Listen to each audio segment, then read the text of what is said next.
The last thing she expected was for a dead man to know her name. He had been in a coma for 21 days. No identification, no family, no record in any system she was permitted to access. Just a man in bed 12 of ICU Ward 7 at Manhattan General, and a chart that hospital administration had sealed within 6 hours of his arrival, which was not standard procedure. But no one on the night shift said so out loud, because there are things you learn in a building like that not to say out loud. She had talked to him every night, not because it was protocol, it wasn't, but because silence at 3 in the morning in a room where someone might be dying has a weight that becomes unbearable if you don't push back against it. So she talked. She told him about her father, about the clinic she was building from nothing, about the way the Bronx sky goes blue-gray right before the cold comes in for real. She told him things she had never said to another living person, because the room felt safe, and the man in the bed couldn't answer, and she had been carrying too much for too long. She talked, and the machines beeped, and he lay still, until the night she walked in and found him watching the door, until the night he looked at her pale gray eyes, completely alert, not confused, not disoriented, not any of the things that a person waking from a 3-week coma is supposed to be, and said, in a voice roughened by weeks of silence, with the calm of a man who had been waiting for exactly this moment, "I've been waiting for you to come back, Serena Cole." 3 weeks, every word, every secret she had handed to a room she believed could not answer back. He had heard all of it, and the man who had been listening, the man she thought was dying, was the most dangerous person in the city. And someone inside her own hospital had spent 3 weeks making absolutely sure he would never wake up at all. Her name was Serena Cole, 28 years old, and already carrying the specific kind of tiredness that doesn't come from lack of sleep. It comes from years of holding things together with both hands, while the world looks right past you, which is a different exhaustion entirely, and one that no amount of rest fully repairs. She grew up in the South Bronx, 2 blocks from Morris Avenue, on a street where the bodega owners knew her by name, and the subway smelled like cold air and old rain, and the particular combination of 10,000 daily commutes compressed into something almost familiar. She had been a good student, then a good nursing student, then a good nurse, good in the way that means reliable and precise and always there, which is the kind of good that institutions depend on and almost never reward, because institutions mistake reliability for a feature of the furniture rather than a choice that someone is making every single day, on purpose. She worked nights at Manhattan General because the night shift paid 15% more, and because the days felt too full of a visibility she had never quite learned to manage. Nights were quieter. Nights asked less of her face. She could be competent without being watched being competent, which was the kind of professional freedom she had learned to value above most other kinds. She lived in a studio apartment in Mott Haven, the same neighborhood she'd grown up in, 2 stops on the 6 train from where her mother still lived, because the rent was manageable and because she had made a private decision sometime in her mid-20s that leaving a place because it was hard was not something she was willing to do. The Bronx had given her everything she had, including the losses, and she did not intend to walk away from it, because Manhattan was easier. The apartment had 3 things that mattered to her. The first was a photograph of her father, Gerald Cole, 57 years old in the picture, laughing at something outside the frame, captured 2 years before the cardiac event that a Medicaid clinic in this same neighborhood had failed to catch because the EKG machine was broken and the wait was 6 hours, and by the time the right doctor looked at him, it was already too late. The second was a MacBook Air on her desk, the corner held together with silver duct tape and a Yankees sticker, because she could not yet afford to replace it, that contained a folder labeled simply Clinic inside, which was a business plan she had been writing and revising for 4 years. The Gerald Cole Community Health Center. Community-based, Bronx located, no one turned away. She had named it after her father in the document without telling anyone, because naming a thing before it exists is the kind of hope that feels too exposed to share. The third was a small paperback in her scrub's pocket. Meditations by Marcus Aurelius, bought used from a discount rack at a midtown bookstore 3 years ago during a break between shifts. The spine was cracked. Half a dozen pages had her handwriting in the margins. She read a page most nights somewhere between 3 and 4 a.m., when the ward was quiet enough to let a thought finish itself, as a form of inoculation against the particular despair that comes from working inside a system you love and cannot yet fix. She was, in short, a woman who had decided to be excellent in a field that did not always see excellence, in a system that did not always reward it, for patients who did not always know her name. She was careful. She was precise. She checked the secondary chart against the primary chart, against the clinical guidelines she had bookmarked on her phone, even when no one asked her to, even when doing so made the shift longer, because she had learned from her father's death that the thing no one checks is always the thing that matters. That habit was about to change everything. The man in bed 12 arrived on a Tuesday in late October, transferred from the trauma bay 2 floors below at 11 p.m. The paperwork said blunt force head trauma, automobile accident on the FDR drive, origin unknown. No identification found on the body. Police report filed and sealed, not standard procedure, but no one said so. The charge nurse, a 20-year veteran named Phyllis, who had her opinions about most things and kept them mostly to herself, told the night team 2 things. High-priority case. Do not discuss outside the unit. 1 time. No questions. Serena was assigned to him her first shift back after 2 days off. She read what she was permitted to read, which was not much, and then she stood at the foot of the bed and looked at him the way she looked at all her patients, directly, without clinical distance, as if the person were still present behind the stillness, because in her experience they almost always were. He was tall, mid-40s, dark hair with gray at the temples, the kind of gray that belongs to pressure rather than age.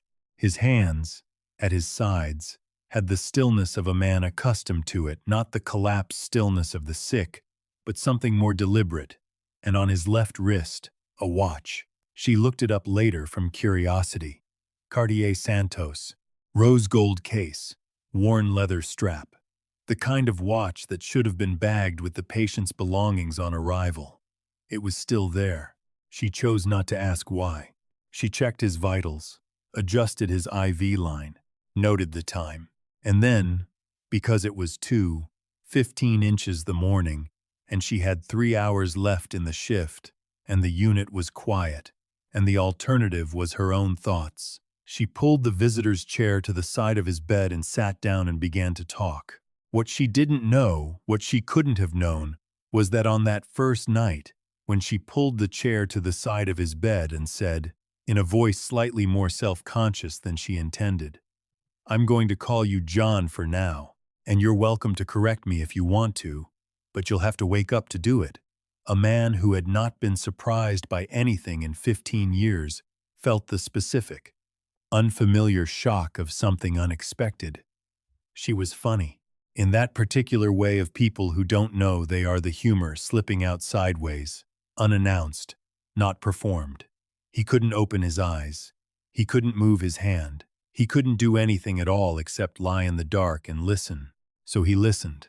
He would remember everything, every word, every night. He had decided, somewhere between the 3rd shift and the 7th, that if he ever got out of this bed, the first thing he was going to do was say her name back to her. And watch what happened to her face. By the end of her 2nd week with bed 12, Serena Cole had a problem she couldn't name cleanly. It wasn't an alarm that went off, or a reading that was obviously wrong, or a moment she could point to and say there, "That's it, that's the thing." It was subtler than that. It was the specific wrongness that lives between 2 numbers that are individually plausible and collectively impossible. The kind that only someone who checks everything, every time, even when no one is watching, even when it makes the shift longer, would ever catch. The medication log for bed 12 did not match standard protocol for comatose patients. Not dramatically, not in any way that would trigger an automated flag or cause a supervisor to pause on a routine chart review. The variance was small, precise, and this was the part that made the back of her neck go cold incremental. Every 3 days, the sedation dosage adjusted. Slightly, just enough to keep him exactly at threshold. Just enough that it would look, to anyone reading, without comparing it to clinical baselines, like a careful judgment call.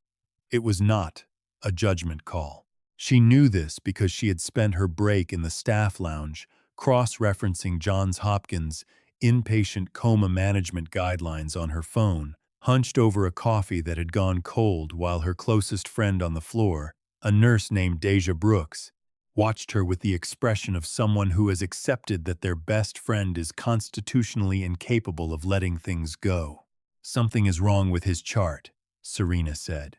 "Something is wrong with you working 3 doubles this month," Deja replied. "Deja! Serena! Look at this." She turned the phone. Deja looked. Deja's granola bar stopped moving. "That's a sedation variance," Deja said slowly. "That keeps him right at the edge of, I know. Who authorized it?" "That," Serena said, standing up, "is what I'm going to find out." She brought it to Phyllis. Phyllis listened carefully with the specific care of someone who has learned, over 20 years, the cost of certain questions, and told her, kindly but firmly, that the patient in bed 12 was on an administrative-level protocol and that Serena should focus on the tasks within her scope. Serena said yes. She said of course. She went back to the ward. She documented what she had observed in her personal notes, not the chart, because something told her that the chart was not a safe place for this particular truth. She hadn't expected Dr. Hale to come down personally. Dr. Warren Hale, chief of medicine, silver-haired, the kind of presence that made junior staff straighten unconsciously, appeared at the entrance to ICU Ward 7 at 6:30 a.m. Just as Serena was finishing her last notes of the shift. He had heard about her concern from Phyllis, he said, and wanted to address it directly. He was warm, collegial. He told her that her clinical instincts were exactly the kind of thing good institutions depended on, and that she had done absolutely the right thing. He told her the protocol for bed 12 was complex, a specific neurological profile, he said, but that he wanted her to feel heard. "If you see anything else that concerns you," he said, handing her his direct line on a card, "I want to know immediately. You come to me first." She thanked him. She took the card. She walked to her locker and stood in front of it for a long moment. Something was wrong. She couldn't name it yet. She only knew in the way the body knows things before the mind has organized them that the conversation she had just had was not the conversation it appeared to be. That a man had come down from an administration to a night shift nurse to tell her she had done the right thing, that was not something that happened. That when something that doesn't happen happens, you pay attention to what it is replacing. She went back to bed, 12, at 4 a.m. The ward was dark and quiet, the specific held breath quiet, of a place where important things are being decided in ways that don't need to be spoken. She sat in the chair. She leaned forward, and in a voice that was barely a voice, barely more than breath, she said, "I don't know your name. I don't know who you are, or why someone in this building doesn't want you waking up. But I see it.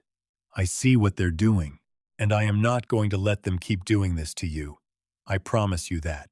The room was silent. And then, so slowly she almost missed it, so quietly, she would spend days afterward wondering if she had imagined it. A single tear tracked down the side of his face. She stared at it. She sat very still. Then she reached into her pocket and pulled out the battered paperback and opened to a page she had marked weeks ago. "You have power over your mind, not outside events," she read. "Realize this, and you will find strength." She closed the book. The machines beeped. steady and indifferent. The Cartier watch caught the low light on his wrist, and she understood, for the first time, that she was not talking into a void. His name was Matteo Voss. Not that she knew it yet, not that anyone in that hospital was supposed to know it, but his name was Matteo Voss, and he was 43 years old, and he was in ways that the word powerful doesn't fully contain one of the most formidable men operating on the Eastern Seaboard.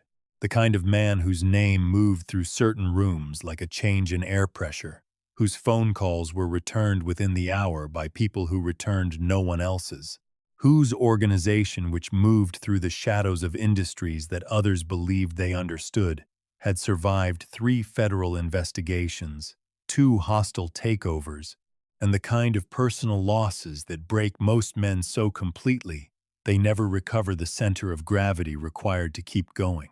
He had survived all of it, until the night his car was forced off the FDR drive by a black SUV that disappeared before the first responders arrived. He remembered the impact, the cold, the particular silence that follows a moment when the world has moved much faster than physics allows, and then nothing. Or rather, not nothing. That was the thing. He remembered a voice. It came on the first night, a woman's voice, low, unhurried, a little tired in the way of someone who has been working since before midnight and is holding herself together on coffee and discipline and the kind of quiet stubbornness that doesn't announce itself. She introduced herself the way you introduce yourself at a party, not to a sealed coma patient in a restricted hospital room. She said her name was Serena. She said she didn't know his name. She said she was going to call him John for now, and that he was welcome to correct her if he wanted, but he'd have to wake up to do it. He had not been able to wake up, but he had been able to hear. Every night she came at the same time, 2 a.m. Sometimes a few minutes passed. She checked his vitals. First he had learned the rhythm of her assessments, the efficient movement of her hands through the clinical tasks, the speed of someone who had done this so many times it had become its own kind of language. And then she sat, and she began.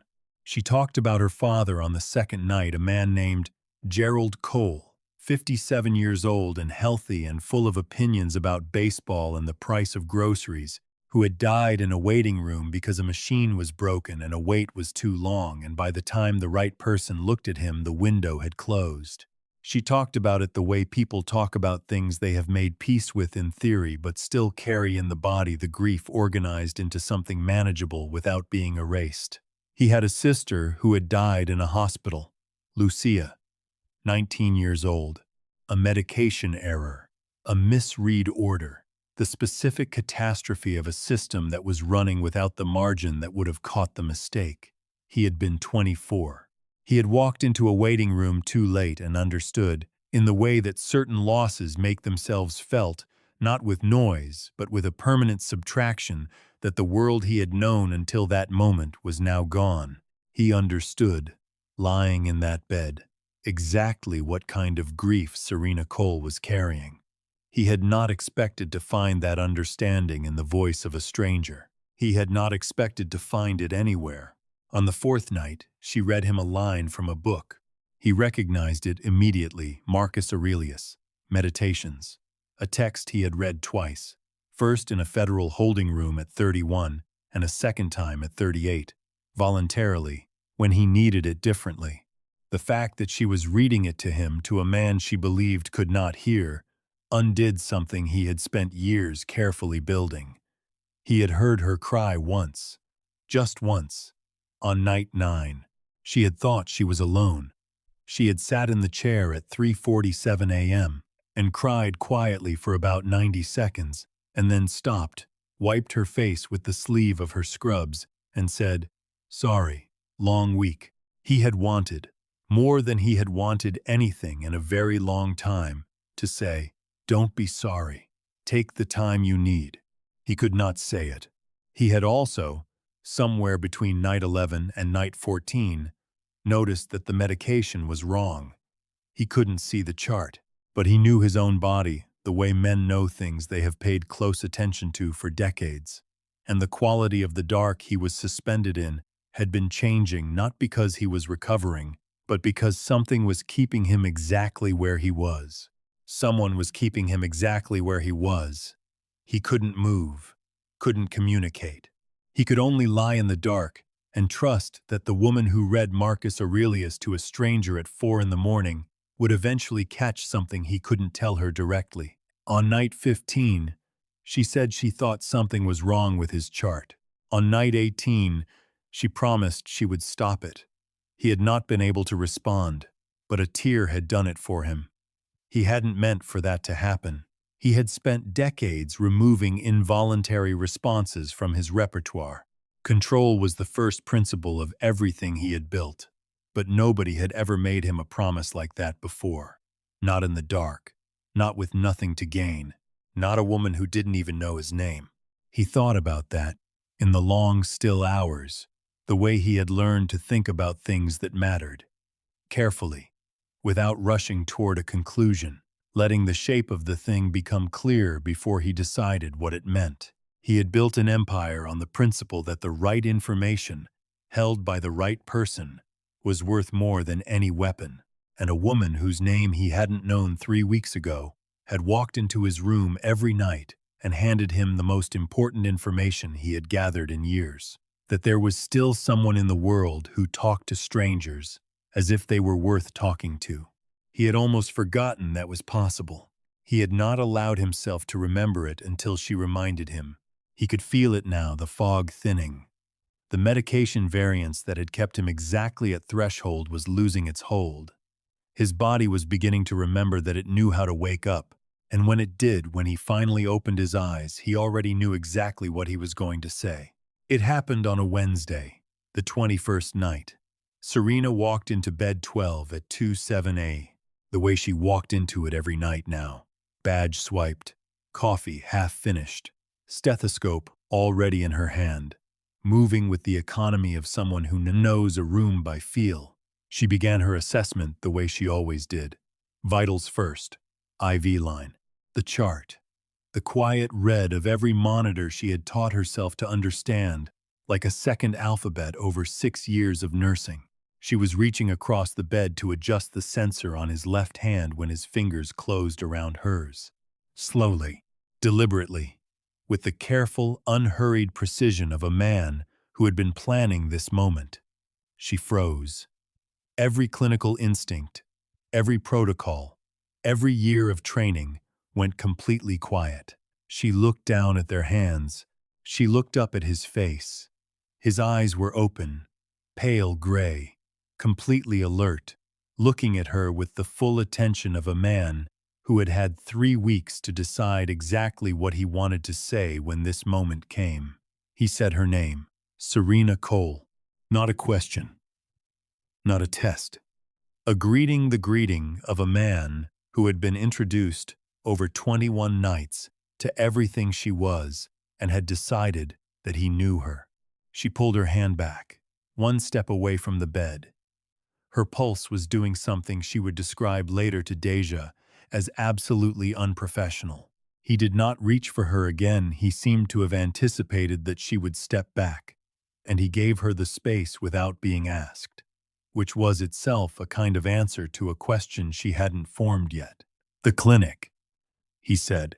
His voice was rough from weeks of disuse, but controlled in a way that suggested roughness was the only concession he was making to 3 weeks in a hospital bed. "In the Bronx. Your father's name was Gerald." She backed until her shoulders found the wall. The Marcus Aurelius quote, "You read it on the 4th night. Night 9. You cried for approximately 90 seconds at 3:47 a.m. and then apologized, which was unnecessary." She stood against the wall and looked at him for a long moment. She was calculating rapidly, precisely whether this was a neurological event, a confabulation, an auditory hallucination generated by ambient stimulation during altered consciousness. "It isn't a neurological event," he said, as if he could read the calculation on her face. "I was conscious throughout. I couldn't respond, but I heard everything." She said nothing. She was not a woman who spoke before she had decided what she meant to say, and she did not have that decided yet. I know how this sounds, he said. Tell me what it sounds like. It sounds impossible. Yes. But you said my name before I introduced myself. You introduced yourself on the first night. You said, and I quote, "I'm going to call you John for now, and you're welcome to correct me if you want. My name is Serena. I'm the nurse who's going to be here most nights." He paused. "My name is Matteo Voss."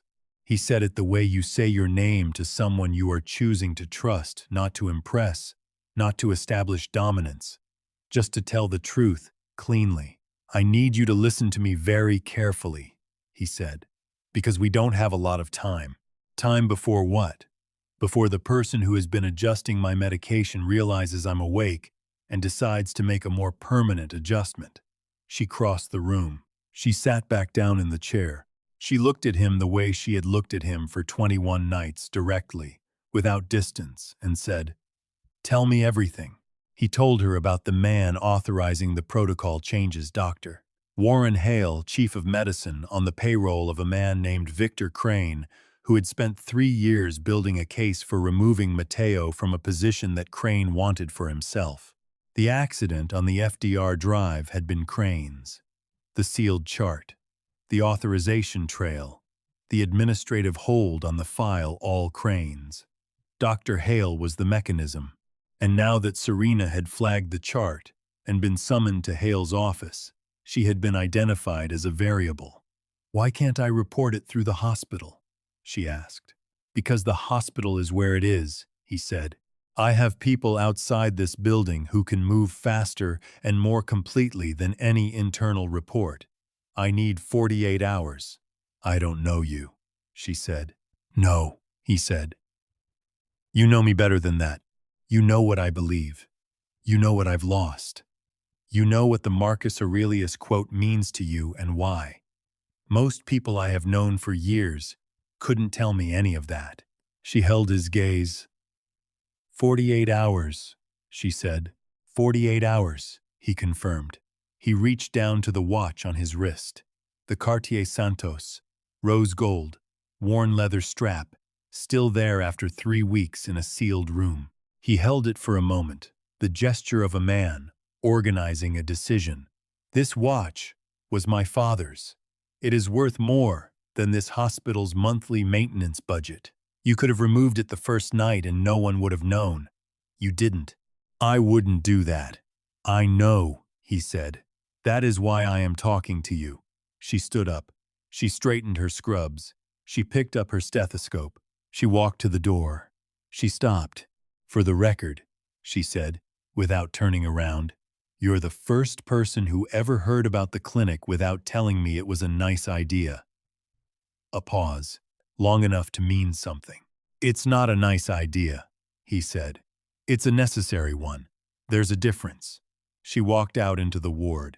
She kept her face neutral all the way to the break room. Then she sat down and put her hands flat on the table and stayed completely still for 30 seconds. There is a specific kind of intimacy that builds between two people who have been honest with each other in the dark. It is not the intimacy of shared history or shared space, or the slow accumulation of a life lived alongside someone. It is faster than that, and stranger, and in some ways more durable, because it is built entirely from the things people say when they believe no one is measuring them. When the guard is down because there is no guard to put up. When the hour is 3 in the morning and the only audience is a machine that beeps regardless. Serena Cole had been building that kind of intimacy for 21 nights with a man she thought couldn't hear her. He had been building it too, and now they were both awake, and the conversations that had moved in one direction were becoming something else entirely. He was careful in those first days. He did not try to accelerate anything. He referenced the things she had told him only when they arrived naturally in conversation, not as reminders that he had been listening, but because they were now, genuinely, the foundation of what he knew about her. She found this more disorienting than she had expected. She was accustomed to being known partially to being the reliable one, the professional one, the one who got things done and kept the emotional receipts private. She had built a functional life on the principle that privacy was not secrecy but simply the dignified management of what you chose to share and with whom. And now, there was a man who had heard everything she'd chosen not to share, and who treated it with a care she hadn't been prepared for. He told her about Lucia on the third day after waking. His sister, 19 when she died a medication error at a hospital that should have caught it, in a city that should have been better than it was, on a night when he arrived too late, because no one had told him it was that kind of night. He had been 24. He had stood in a waiting room that smelled of fluorescent light and institutional cleaner, and understood, in the silent, permanent way that certain losses make themselves known, that the world he had inhabited until that moment was now behind him, and he would have to build a new one or go under. He had built one. It was not always a world he was proud of, but it existed because he had refused, at 24, to go under. "I understand why you became a nurse," he said, "and I understand why the clinic is not a memorial. It's a correction." She looked at him for a moment. "Yes," she said, "that's exactly what it is." He told her what he did. Not with justification. He had learned, somewhere in his late 30s, that justification was a form of asking for approval, and he had stopped needing approval from anyone. He told her the shape of it, the organization, the reach, the specific code that governed what he would and would not do. He told her there were things he had done that he could not undo, and that he did not intend to pretend otherwise. She listened completely, without interrupting, with the focus of someone who was deciding something, while she listened. When he finished, she said, "I'm not going to tell you my position on organized crime. I wouldn't ask you to. And I'm not going to pretend you just told me something you tell most people. You wouldn't have accepted less than the truth. How do you know that? Because you read Marcus Aurelius at 3 in the morning, and you promised a comatose stranger you would protect him, and you meant it. You are not a person who lives comfortably with partial information." She looked at him for a long moment, and then she laughed, sudden, involuntary, completely without strategy. The laugh of a person who has been seen accurately and found it surprising. He went very still. The way he went still when he was paying exact attention. "What?" she said. "Nothing," he said. "You laughed differently just then." "How do I usually laugh?" He considered it, which she had come to understand was the thing he did before he said anything that mattered. "Carefully," he said, "like you're managing it." She held his gaze. She did not have an answer for that. She did not need to give him one, and he did not ask for one, and the fact that he did not ask was its own kind of answer. She brought him coffee the next evening, a cup from the kiosk on the ground floor, purchased off the books, against 4 different hospital protocols. She set it on the tray table and said nothing. He looked at it, then at her. "You're going to lose your license," he said. "I've been breaking protocol for you for 3 weeks." A pause that held more weight than most sentences. "I know," he said. 2 words. But the way he said them, not as acknowledgement, but as something he was carrying, made her look out the window at the gray November morning breaking over the East River, and understand that they had moved somewhere that neither of them had planned to go, and that neither of them intended to go back. And then, on a Thursday evening, when the ward had settled into its late quiet, and the light outside had gone to the particular deep blue that means the city is not sleeping but has agreed to be less loud for a few hours, the door to bed 12 opened without a knock.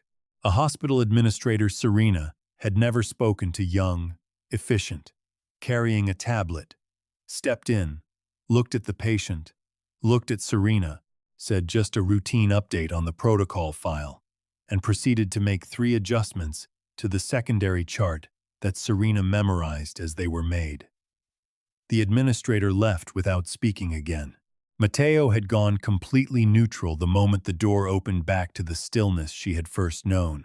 The deliberate absence of expression that she now understood was not unconsciousness, but its opposite. He held it until the footsteps in the corridor faded. Then he looked at her. "He's filing a report," he said quietly. "Hale knows I'm awake.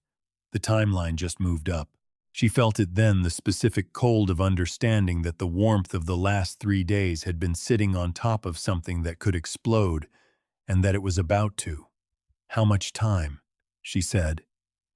"Less than I needed," he said. "More than nothing." He reached for the tray table. He looked at her directly. "I need you to be ready to move fast." "Tell me what fast means." "It means that when the moment comes," he said, "you're going to have to trust me one more time." She looked at him. She thought about the 21 nights, the tear, the name he had waited 3 weeks to say back to her. "I already trust you," she said. "Doctor." Warren Hale called her into his office on a Friday morning, at the end of her shift. The timing was precise end of shift, when a person is most tired, most reduced, most likely to accept a framing they would otherwise push back against. She walked in knowing this, filed it away, and sat down across from him with her hands in her lap and her face arranged into the expression she used for situations that required her to appear more relaxed than she was. He was already standing when she entered, at the window, hands in his pockets. Not behind the desk, a deliberate choice, she understood, because men who stand at windows before difficult conversations have decided how those conversations end. He told her to close the door. She closed it. He told her to sit. She sat, and the temperature of the room changed, not dramatically, not in any way she could have named precisely, but she felt it. The same wrongness she had felt standing in front of her locker 12 days ago, when he had handed her his card and told her she had done the right thing. The friendly face slipping, just slightly, enough to see what was behind it. "You've been spending a lot of time in room 12, he said. "He's my patient." "He's a protocol," Hale said. He crossed to his desk. He picked up a folder, set it back down without opening it, the gesture of a man who wants you to know the folder exists. "You filed a secondary concern about the medication variants after I specifically told you the protocol was authorized. I documented what I observed. That's my responsibility." "Your responsibility," he repeated, as if tasting the word and finding it slightly wrong. He looked at her. "Serena, you've been here 3 years. You're good, you're reliable, and you have ambitions, a clinic, I believe, in the Bronx." The room went quiet. Not loud quiet, not dramatic quiet. The specific silence of a moment in which a person understands, with full clarity, what they are looking at. She had never mentioned the clinic to anyone at this hospital.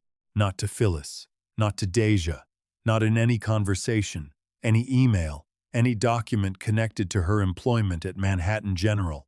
Not once. Dr. Warren Hale, chief of medicine, beloved by the board, photographed at charity events, the man who had told her 12 days ago that she had done absolutely the right thing, Dr. Warren Hale knew about the Gerald Cole Community Health Center, and there was only one way that was possible. He had been watching her, not recently, for a long time, since before she flagged the chart, since before she was assigned to bed 12, which meant that the assignment had not been random, which meant that the conversation in this office was not, as she had believed when she walked in, a warning. It was a demonstration. He was showing her how much he knew. He was showing her that the things she loved most could be taken from her. "These things require institutional support," he said, pleasantly. "References from senior physicians. Administrative goodwill. I'd hate for something like that to be complicated by a nurse who had difficulty determining the limits of her own scope of practice." He smiled. The same smile he had given her 12 days ago when he said she had done absolutely the right thing. And she understood, finally, completely and without ambiguity, what had been wrong about that conversation. He had not come down to support her. He had come to look at her, to assess what she knew, to give her his card so she would feel safe and stop moving. He had been managing her since before she knew she was being managed. And the clinic, her father's clinic, the 4-year plan, The thing she had kept most private, precisely because it was most important, had been in his file the entire time. She looked at him across the desk of a man who had been wearing good intentions for 20 years. "I understand," she said. She thanked him. She shook his hand. She walked out. She did not go to the parking garage. She did not go to the locker room. She went directly to bed 12. Matteo was sitting up. A laptop she had not seen before, a MacBook Pro, matte black, clearly not from the hospital's inventory, was open on the tray table. He closed it the moment she walked in. He looked at her face. "He threatened the clinic," he said. "Not a question." She nodded. "He has a file on me. The grant application I withdrew 2 years ago, it's still in the system. He knows the name, my father's name." "Yes." "How long has he had it?" "Since before you were assigned to this room." She stared at him. "You knew?" "I suspected. I hoped I was wrong." He met her eyes. "I'm sorry." She sat down in the chair. She looked at the tray table for a moment. Then she looked at him. The timeline moved up. "Yes. Tell me what I have to do." He reached for the laptop. He opened it. He turned it toward her so she could see the screen. "I'm going to give you an email address," he said. 12 characters. You write it down somewhere. Only you will find it." She reached into her pocket and pulled out the battered paperback. She held it up. "Back page," she said. "Margins." He almost smiled. "When the moment comes," he said, "and you will know when it comes, you open your personal phone, not the work phone. You photograph the medication log, all 4 pages. Then you go to the terminal at the end of the corridor and pull up the authorization trail. I'll get you the access credentials tonight. You photograph that too. And then you open a new email, and you send everything to this address with 1 word in the subject line." "What word?" "Now," he said. "Just now." She was at the nurse's station at 6:48 a.m. when her access badge stopped working. She tried it twice. The light stayed red both times. She checked the terminal and found what she expected. Administrative hold. Her name. Time-stamped. 12 minutes ago. Someone had moved faster than she had anticipated. She stood at the station with her badge in her hand and ran the next 3 moves in her mind with the rapid, quiet precision she used for clinical decisions, the precision she had learned at a bedside rather than a boardroom, which made it no less exact. She had the email address in the back of the paperback.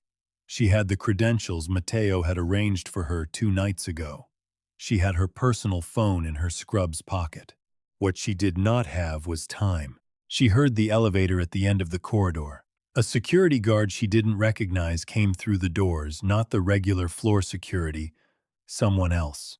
With the posture of someone given a specific task and not expecting it to take long, he scanned the ward. His eyes found her. He crossed to the nurse's station with the unhurried certainty of a man who has an administrative hold on file and a very clear understanding of what that means. "Miss Cole," he said, "I'm going to need you to come with me. I'm in the middle of a chart note." "I understand. This way, please." He took 1 step toward her. A door opened behind her. She did not need to look. She knew that door, bed 12, the specific weight of its hinge, and she knew, from the particular quality of the silence that followed it, that the guard had looked up and seen something that stopped him from taking another step. Matteo came to stand beside her. Not in front of her, beside her, at her shoulder, without touching her. In a hospital gown and bare feet on a linoleum floor in a ward that hummed with machines and the specific antiseptic quiet of early morning. He did not speak. He did not move toward the guard. He did not, in any technical sense, do anything at all. He simply stood beside her and looked at the security guard with the particular quality of stillness that belongs to men who have never once, in their adult lives, needed to raise their voice to be understood. The guard did not take another step. He took out his radio instead. He spoke into it, low and quick. He walked back to the elevator. The doors closed. The ward exhaled. Serena looked at the man standing beside her. "You should be in bed," she said. "Probably," he said. He walked back to bed 12. She stood at the nurse's station for a moment, badge still in her hand, and understood two things simultaneously: that what she had just witnessed was not a display of violence or threat, but something more precise, the demonstration of a gravity so complete that a man with an administrative order and a radio had done the math in 4 seconds and chosen to make a different phone call, and that the moment had come. She reached into her pocket. She took out her personal phone. She went to the terminal at the end of the corridor and typed the credentials he had given her smooth. No hesitation. The access opened clean. She pulled up the authorization trail. 4 photographs. Then the medication log. 4 more. She opened a new email. She typed the 12-character address from the back of the paperback. She had read it so many times in the last 2 days that she no longer needed to look. She typed 1 word in the subject line. She pressed send. She put the phone back in her pocket. She picked up her pen. She walked back to the nurse's station. She finished the chart note she had been writing. Her handwriting was perfectly steady. At 6:15 a.m., 2 federal agents entered Manhattan General's lobby and were met by the hospital administrator on duty. What happened in the next hour would be described afterward in the careful, compressed language of official reports, language that accounts for events without fully explaining them, that names actions without naming the forces behind them. The documentation that arrived with the federal agents was exhaustive. Financial records connecting Dr. Warren Hale to offshore accounts tracing through 4 layers of legal structure to Victor Crane's network. The medication authorization trail for bed 12, annotated against clinical guidelines in a way that made the intent unmistakable. Records of 3 prior incidents at other institutions, different patients, different methods, the same origin. It was the kind of documentation that does not get dismissed in appeals or dissolved in settlements. It was the kind that ends careers and begins trials. At 7:15 a.m., Dr. Warren Hale was walked out of his office, not in handcuffs that would come later, after the process moved through its required stages. For now it was simply 2 agents and a hospital attorney, and the specific, terrible dignity of a man who understood that it was over and had made a final decision about how he would leave the room. He left quietly. The ward watched from the hallway. Nobody said a word. Serena was still in the building when it happened. She was finishing her notes at the nurse's station, not watching the hallway, not looking up. She heard the particular silence that moves through a ward when something significant passes through it, the held breath of a building that has witnessed something it will discuss for years. She heard his footsteps in the corridor. She did not look up. She kept writing. When the sound passed and the ward exhaled for the second time that morning, she put down her pen. She picked up her stethoscope. She walked to the locker room. She stood in front of her locker and allowed herself 30 seconds, no more, to lean her forehead against the cool metal and close her eyes. She had done it. Not him, not his organization, not the federal investigators or the documentation or the 12 layers of carefully assembled evidence. All of it necessary, all of it his, and none of it sufficient without the one thing she had contributed. She had made the call. She had pressed send. She had started the clock. Everything that happened after that happened because she decided. 6 months later, the storefront on Morris Avenue in the South Bronx, the one she had walked past for 2 years, the one she had stopped in front of sometimes on her way home from the subway, and looked at with the particular mixture of longing and practicality that belongs to people who want things they have not yet figured out how to get, was no longer empty. The sign on the door read, Gerald Cole Community Health Center, established 2024. Below it, smaller, open Monday through Saturday, 8 a.m. to 6 p.m. Walk-ins welcome. No one turned away. She had chosen those last 3 words carefully. No one turned away. Because that had been the promise she was making to her father. to the neighborhood, to the specific ghost of a broken EKG machine and a 6-hour wait, and she intended to keep it. The waiting room had good chairs. This was the detail she had insisted on first, before anything else was ordered or installed, because she had spent enough years in waiting rooms to understand that the quality of the chairs tells you what an institution thinks of the people doing the waiting. The chairs were upholstered, warm-colored, the kind that don't announce themselves but feel, when you sit in them, like someone thought about you. The EKG machine was new. She had checked the calibration herself, twice, before the clinic opened. Deja Brooks was the head nurse. She had taken a pay cut to leave Manhattan General, which Serena had told her was unnecessary, and which Deja had dismissed with the wave of a hand that indicated the conversation was over. "I'm not working for a hospital that had a man on Crane's payroll running the cardiology floor for 2 years, Deja had said. I'm working for you. I'll be there Monday." "I'm not." She was there. They both were, every day. And the clinic was the thing Serena had believed it could be. Not perfect, because nothing is, but present, and open, and there, which is the thing that matters most in a neighborhood that has been promised presence and received absence for so long that presence itself has become remarkable. The funding had come through a private foundation she did not ask detailed questions about. 4 layers of structure between the source and the clinic's public records. She knew this because she had reviewed the documentation herself, line by line, before signing anything, because that was who she was and neither her gratitude nor her love was going to change it.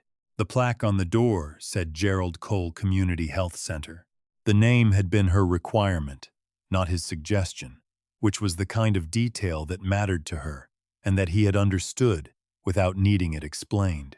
On Fridays, a black Mercedes S-Class parked on the corner of Morris Avenue at approximately 5:45 p.m.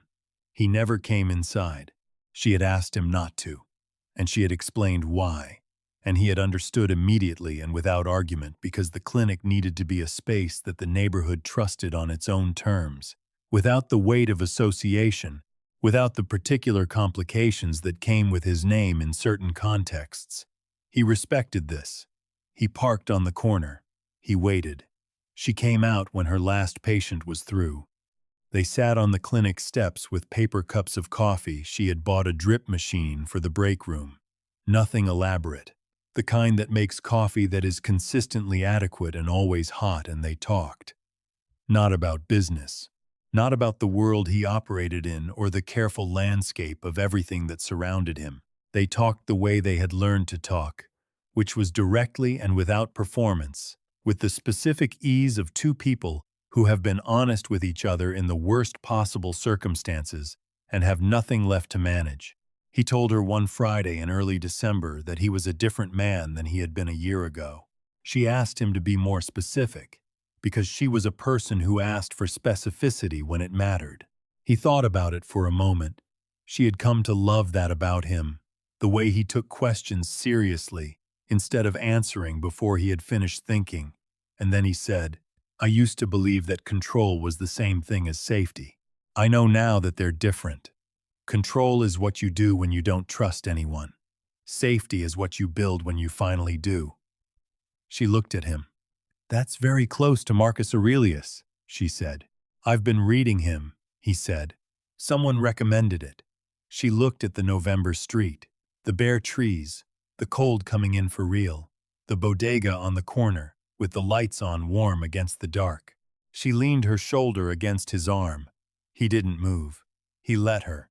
And that, she would think later, was the most radical thing she had ever witnessed from a man like him, not the organization, not the power, not the week he had spent dismantling Victor Crane's network with the focused efficiency of someone returning a debt. It was this, being still, letting someone lean into the warmth he was offering, without condition, without calculation, without the management of how it looked. He was, in the end, the first person who had ever truly listened to her, and she was, in the end, the only person who had ever asked him to stay. Marcus Aurelius wrote, "What we do now echoes in eternity." He meant it as a call to integrity in the moments when no one is watching. When the work is thankless and the room is dark and the person in front of you cannot thank you, and you do it anyway, not for recognition, not for return, but because you are the kind of person who does the right thing, and that is the only category that ultimately matters.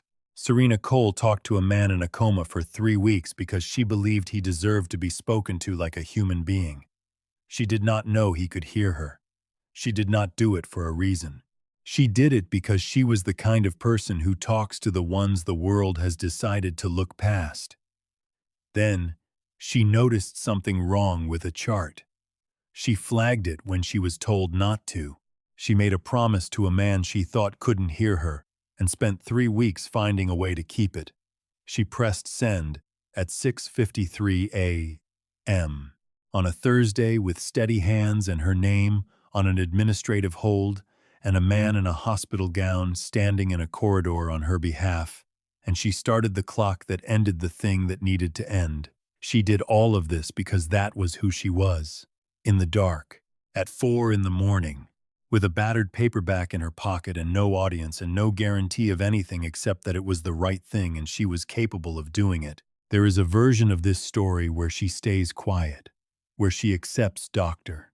Hale's implied threat and files the clinic a little further from the surface, as women in underestimated positions are routinely advised to do. There is a version where she decides that the cost of seeing clearly is too high. She didn't choose that version. Not because she knew where the other one led. She didn't know. She chose it because that was who she was, and she had decided, a long time ago, to be exactly that person, exactly as much as it required. The words you speak when you believe no one is listening are still words.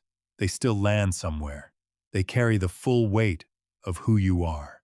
Speak them as if they matter, because they do. Because everything you do in the dark echoes, and the echo reaches further than you know, and the right person is listening in ways you cannot always see. A woman the world looked past walked into a room where someone needed her. A man everyone feared became the only one who truly heard her. Through danger and silence, and the specific courage of staying honest, when honesty costs you everything, she built something that will outlast all of it.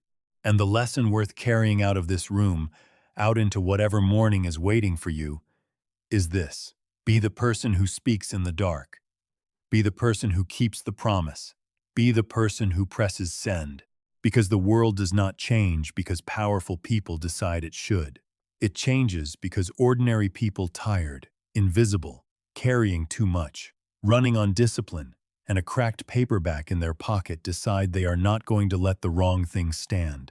Not today, not on their watch, not in their room. She was just a night nurse until she wasn't.